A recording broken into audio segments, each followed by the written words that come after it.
Hello everyone, Konark investment में आपका स्वागत है। आज हम जानेंगे जियो ब्लैक रॉक जो 5 स्कीम लेके आया है उसके बारे में जानते हैं। सबसे पहले आपको हो सकता है बहुत लोगों को अवेयर हो गए होंगे, बट जिनको नहीं पता उनके बारे में बता दूं। जियो जो है वो अभी ब्लैक रॉक के साथ, जो वर्ल्ड की सबसे बड़ी म्यूचुअल फंड कंपनी है, उसके साथ मिलके एक जॉइंट वेंचर किया है। 50% जियो का इसमें कंट्रीब्यूशन है, 50% ब्लैक रॉक का है। तो दोनों ने जॉइंट वेंचर के साथ म्यूचुअल फंड स्टार्ट किया इंडिया में। दो तीन डेट फंड जैसे liquid fund, money market fund, overnight fund, तो ये 3 आ गए थे इसमें पैसे भी इनके अच्छे 17,000 करोड़ के आसपास इनका इकट्ठा हो गया था। बट अभी हम डिस्कस करेंगे जो अभी इनका ऑनगोइंग फंड चल रहे हैं। 5 स्कीम ये लेके आए हैं। जियो ब्लैक रॉक का निफ्टी 50 है, निफ्टी 50 इंडेक्स फंड है। इसमें बेसिकली इंडिया की जो मार्केट वैल्यूएशन के अकॉर्डिंग जो स्टॉक्स आती हैं, मार्केट वैल्यूएशन जिनकी सबसे हाईएस्ट होती है, उनका जो 50 कंपनी होंगी मार्केट वैल्यूएशन के अकॉर्डिंग, वो आता है निफ्टी 50 के अंदर, यानी कि इंडिया टॉप 50 कंपनी। इसके लिए यहाँ पे देखिए ब्लू चिप भी लिखा हुआ है। और दूसरा आता है नेक्स्ट 50, यानी कि जो टॉप 100 अगर हो गया, टॉप 100 के बाद जो नेक्स्ट 51 से लेके 100 तक होगा, मतलब वैसे देखा जाए तो इंडिया में 5,500 से ज़्यादा कंपनी लिस्टेड है। अगर सबको हम उनकी मार्केट वैल्यू के अकॉर्डिंग 1 से लेके 5,000 तक रखेंगे, तो जो नंबर 1 पे रहेगा और नंबर 1 से लेके 50 तक जो रहेगा, यानी कि वो इंडिया की सबसे बड़ी कंपनी हो गई। तो ये इसमें जो पैसा इन्वेस्टमेंट करता है निफ्टी 50, इसका मतलब इंडिया की टॉप जो बड़ी कंपनी है उसमें जाएगा। दूसरे नंबर पे आता है निफ्टी नेक्स्ट 50, यानी कि जो 51 से लेके 100 के रेंज में जो कंपनी होगी उसमें, यानी यहाँ पे देखिए लिखा है इमर्जिंग जाइंट्स। ये हो गए जाइंट्स, ये हो गए one of the biggest top 50। उसके बाद 51 से 100 वाली कंपनी ये हो गई, यानी कि अगर इसमें कोई इन्वेस्टमेंट करता है टॉप 100 कंपनीज, टॉप 50 से लेके 100 की जो रेंज की कंपनी है उसमें आपका इन्वेस्टमेंट होगा। उसके बाद फिर ये देखिए, ये दोनों मिला के 50-50 मिला के 100 हो गया। अब आता है मिड कैप। मिड कैप का मतलब होता है 101 से लेके 250 तक की जो कंपनीज होंगी मार्केट वैल्यू के अकॉर्डिंग, वो यहाँ पे देखिए इमर्जिंग लीडर्स। ये हो गया ब्लू चिप, ये हो गया emerging Giants, and this is emerging leaders, यानी कि मिड रेंज की कंपनी है जो उनका टारगेट होता है कि वो एक टाइम पे इमर्जिंग जाइंट्स में जाएं, बड़ी कंपनी बने और सबसे बड़ी कंपनी बने, राइट। तो ये 150 कंपनी का रेंज होता है। उसके बाद फिर आता है स्मॉल कैप। स्मॉल कैप में 250 कंपनीज होती हैं। इसमें 50 कंपनी हो गया और ये 50 मिलके हो गए 100, ये हो गया 150, यानी कि 100 और 150 हो गए 250। अब 251 से लेके 500 तक जो कंपनी होती हैं उनको कहा जाता है स्मॉल कैप कंपनीज। इसका मतलब जो भी आप इसमें इन्वेस्टमेंट करोगे ये 250 कंपनी का शेयर्स होगा और उसमें जो 251 से लेके 500 तक की जो कंपनी होगी उसमें इन्वेस्टमेंट होगा। तो ये 4 कंपनी हो गई। और बेसिकली इसमें क्या है कि इंडेक्स फंड में अगर आप इन्वेस्टमेंट करते हो तो इसमें क्या होगा कि आपका मेजरली जो रिटर्न होगा वो बेंचमार्क का जो रिटर्न होगा ना, वो बेंचमार्क के रिटर्न के बराबर होगा। बेंचमार्क से कभी भी ये बीट नहीं कर पाएंगी जो फंड्स होती हैं। लेकिन अगर हम यहाँ पे देखें, अगर कोई कोई भी एक स्कीम ले लेते हैं, कोई भी एक स्कीम ले लेते हैं, चलिए एडलवाइज ही ले लेते हैं। एडलवाइज का अगर मैं यहाँ पे डेटा देखूँ, अगर यहाँ पे हम देखते हैं ऑल स्कीम अगर देखते हैं, अच्छा एडलवाइज अल्फ़ा मैंने सेलेक्ट कर लिया, ओके। एडलवाइज का अगर हम करते हैं, यहाँ पे सिलेक्ट करते हैं, तो यहाँ पे देखिए काफ़ी सारे स्कीम्स आ गए और इनका रिटर्न आप देखिए।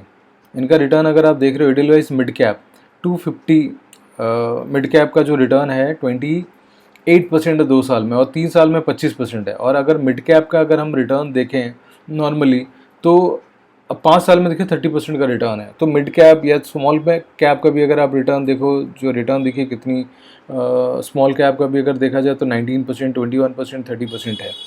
स्मॉल, अब इंडेक्स फंड में ये जो इंडेक्स फंड आप देख रहे हो और ये जो एक्टिव फंड है, इनमें क्या बेसिक डिफरेंस होता है मैं आपको बताता हूँ। इंडेक्स फंड में क्या होता है, फंड मैनेजर जो होता है उसकी बहुत ज़्यादा रिस्पॉन्सिबिलिटीज़ नहीं होती, वो बेंचमार्क को बीट करने के लिए कोशिश नहीं करता।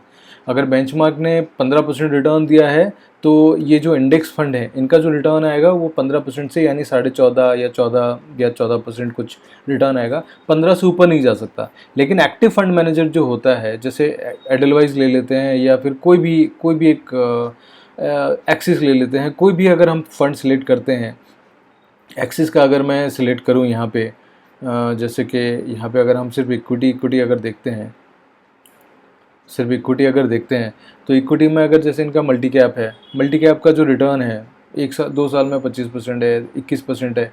अगर स्मॉल कैप का रिटर्न देखें तो इन्होंने बेंचमार्क ने अगर जितना रिटर्न दिया है ये उससे कहीं ज़्यादा रिटर्न जनरेट करते हैं। 10 किसी का 5% है, किसी का 10% है, किसी का 4-5% एक्स्ट्रा रिटर्न देते हैं एक्टिव फंड मैनेजर। तो इसके लिए क्या होता है, पैसिव में क्या होता है, अगर आपको जाना है तो आप पैसिव कर सकते हैं, लेकिन अगर आप चाहते हैं कि ये जो बेंचमार्क इनका जो फंड जो रिटर्न देगा, निफ्टी 50 जो रिटर्न देगा या निफ्टी नेक्स्ट 50 जो रिटर्न देगा, मिड कैप जो रिटर्न देगा, निफ्टी स्मॉल कैप जो रिटर्न देगा, उससे अगर आप चाहते हैं कि इस बेंचमार्क से मुझे एक्स्ट्रा रिटर्न मिले, इससे बढ़ के रिटर्न मिले, तो वो एक्टिव फंड में आपको रिटर्न बन के मिलता है। तो आप कभी भी अगर देखना चाहें बेंचमार्क प्लेटफॉर्म से भी देख सकते हैं। हमारे यहाँ पे भी अगर मैं सपोज़ यहाँ पे मल्टी कैप को अगर ओपन कर लेता हूँ, मल्टी कैप का अगर मैं SIP परफॉर्मेंस अगर देखता हूँ, यहाँ पे चलिए देखते हैं, यहाँ पे इसका अगर परफॉर्मेंस दिखाया होगा तो एक बार हम वो देख लेंगे। हाँ, अगर आप यहाँ पे देखें ब्रॉड मार्केट ने रिटर्न दिया है पिछले 1 महीने में। ब्रॉड मार्केट देखिए करेक्ट हुआ है 3%, लेकिन ये कम करेक्ट हुआ है। यहाँ पे 6 मंथ में इसने 1-1.5% दिया है और इसने 6% दिया है, और यहाँ पे 6 महीने में 4% दिया है इसने, 4%। 1 साल में इसने 3 दिया है, यहाँ पे ज़्यादा दिया है।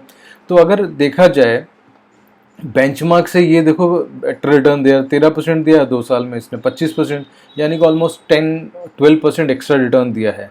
तो इससे क्या देखते हैं कि अब निफ्टी 50 का रिटर्न है 13% और ये जो बेंचमार्क है 19 दिया है, उससे भी अगर हम देखें कि 6% के आसपास एक्स्ट्रा अल्फा रिटर्न जनरेट करके दिया है। तो आपको मैं यही एडवाइस करूंगा कि आप इंडेक्स में करना चाहें तो इंडेक्स में भी कर सकते हैं, बट प्रिफर यही रहेगा कि आप अगर म्यूचुअल फंड में इन्वेस्टमेंट कर रहे हैं तो आप एक्टिव फंड को प्रेफरेंस दें, ताकि वहाँ पे क्या होता है कि अल्फ़ा जनरेट, जैसे यहाँ पे देखिए एक्स्ट्रा रिटर्न मिला है। अगर निफ्टी 50 में अगर कोई इन्वेस्टमेंट करता है, जैसे ये निफ्टी 50 का रिटर्न है 13%, और जो इंडेक्स फंड होता है वो 13 से भी जैसे 13.5 है, तो वो हो सकता है 13% के आसपास रिटर्न देगा। कुछ स्लाइटली लोअर रहेगा क्योंकि उसका अपना एक्सपेंस भी है, बट जो एक्टिव फंड होता है वो एक्स्ट्रा उससे रिटर्न देता है। यहाँ पे देखिए एक्स्ट्रा रिटर्न दिया है। तो प्रेफरेंस आप रखें कि एक्टिव फंड में आप इन्वेस्टमेंट कर सकते हैं। और जो कोणार्क इन्वेस्टमेंट है, आप हमारे ऑनलाइन प्लेटफॉर्म के थ्रू हमें कनेक्ट कर सकते हैं। हम आपको VRJ म्यूचुअल फंड डिस्ट्रीब्यूटर्स हैं हमारे लिए सारे। आप चाहे किसी भी फंड में प्रेफरेंस इन्वेस्टमेंट करना चाहें, आप हमारे थ्रू कर सकते हैं, चाहे वो एक्टिव में करें, वो पैसिव में करें, किसी तरीके से फंड में करना चाहें कर सकते हैं।